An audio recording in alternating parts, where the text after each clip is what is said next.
नागपुर के हिंगना में एक महिला डॉक्टर ने 13 लाख रुपए की ऑनलाइन ठगी हुई। ठग ने खुद को बैंक अधिकारी बताकर व्हाट्सएप लिंक भेजा और फोन का एक्सेस लेकर रकम उड़ा ली। महिला डॉक्टर ने पुलिस में शिकायत दर्ज कराई है। मामले की जांच जारी है। पोलीस स्टेशन बेलतरोडी या ठिकाणी सायबरचा गुन्हा काल दाखल करण्यात आलेला आहे। यामध्ये फिर्यादी आहेत प्रियंका अविनाश अर्के, ज्या असिस्टंट प्रोफेसर एम्स या ठिकाणी नागपूरला काम करत आहेत, आणि एक डॉक्टर लेडी आहेत। त्यांनी पोलीस स्टेशनला रिपोर्ट दिला आहे की त्यांच्या खात्यामध्ये, त्यांचं खातं SBI बँक या ठिकाणी मिहान या ठिकाणी त्यांचा खाते क्रमांक होता, त्या ठिकाणी 10 लाख रुपये त्यांच्या खात्यामध्ये डिपॉझिट होते। त्यांना तो डिपॉझिट जो आहे तो FD मध्ये कन्वर्ट करायचा होता। FD मध्ये त्यांना 10 लाख रुपये टाकायचे होते।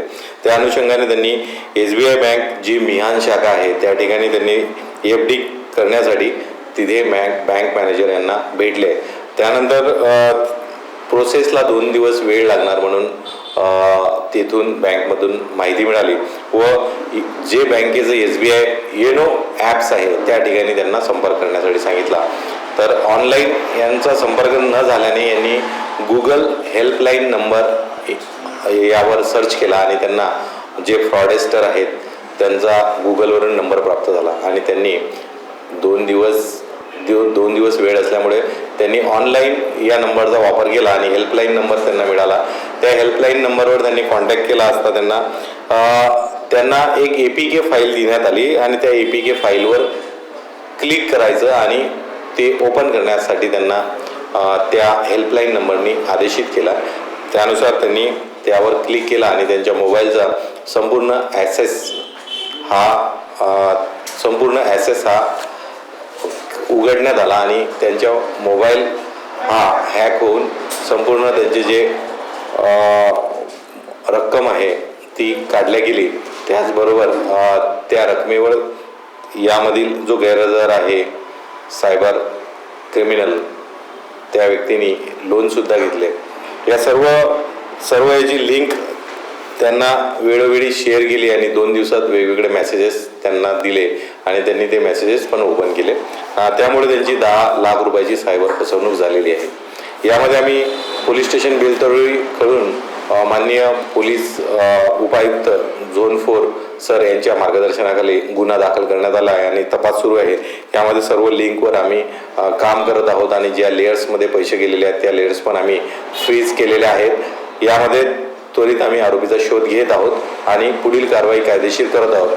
परंतु एक आम्हाला सर्वांना आवाहन करण्यासारखं आहे की सर्व नागरिक जे नागपूर शहरामध्ये व इतर राहतात त्यांनी कुठलाही APK फाईल ओपन करताना किंवा डन करताना सुरक्षित राहायला पाहिजे। आणि आज आपल्याला प्रत्येकाच्या रिंगटोन्सवर पण डिजिटल अरेस्ट बाबत मेसेजेस मिळतात, त्या पण आपण आवर्जून आणि ऐकायला पाहिजेत आणि त्यानुसार आपले मोबाईल हाताळताना किंवा ऑनलाईनवर कुठलीही गोष्ट सर्च करताना किंवा हेल्पलाईनचे नंबर घेताना आपल्या डिटेल्स किंवा OTP किंवा इतर कोणत्याही ज्या गोष्टी आहेत वैयक्तिक ज्या आपल्या बँक खात्याशी रिलेटेड आहेत त्यावर त्यांनी आवर्जून देताना एक विचारपूर्वक व्यवहार करावा। आणि आज सायबरची मोठ्या प्रमाणात फसवणूक होत आहे। वेगवेगळ्या राज्यातले आरोपी यामध्ये सक्रिय आहेत।